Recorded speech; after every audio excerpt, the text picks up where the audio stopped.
दोस्तों, हिंदू नववर्ष की आप सबको हार्दिक शुभकामनाएं। ये सिर्फ दिन नहीं है, उन लोगों के लिए बहुत बड़ा दिन है जिन्होंने अपने भविष्य में कुछ करने की ठान रखी है, क्योंकि इस दिन से नई शुरुआत होती है। लोग अपना नया व्यवसाय, नया घर बनाना है या फिर नए काम की जो शुरुआत है वो ये दिन से करते हैं। दोस्तों, हम उम्मीद करते हैं आपके जीवन में भी जो भी आपने लक्ष्य बना के रखे हैं वो ऊपर वाले की कृपा से पूरे हो। और इस त्योहार को अलग अलग भाषा में अलग अलग नाम से जाना जाता है, जैसे कि महाराष्ट्र में महाराष्ट्राच्या सर्व लोकांना हॅपी गुढीपाडवा.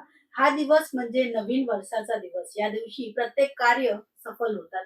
म्हणूनच प्रत्येक व्यक्ती काही ना काही इच्छा धरत असेल ते याच दिवशी करत असतात. कोण गाडी घेतो, कोण सोना घेतो, कोण घर घेतो. तुम्हीही तुमचा बिझनेस करायचा असेल तर एल-आर कंपनी संग जोडू शकता आणि या नवीन दिवशी तुम्ही तुमच्या बिझनेसला सुरुवात देऊ शकता. जैसे तेलुगु में। అందరికీ ఉగాది శుభాకాంక్షలు. ఉగాదిలో షడ్రుచులున్నట్టు తీపి, పులుపు, చేదు ఉన్నట్టు మన బిజినెస్‌లో కూడా కష్ట నష్టాలు ఉంటాయి కాబట్టి, అందులో తీపిని గుర్తు చేసుకుంటూ మనం ముందుకు సాగిపోతూ ఉండాలి కాబట్టి, ఈ ఉగాది కొత్త సంవత్సరంలో ఎవరైనా కొత్తగా బిజినెస్ స్టార్టప్ చేయాలంటే మన ఎల్ఆర్ క్రియేషన్ తోటి స్టార్టప్ చేసేయండి.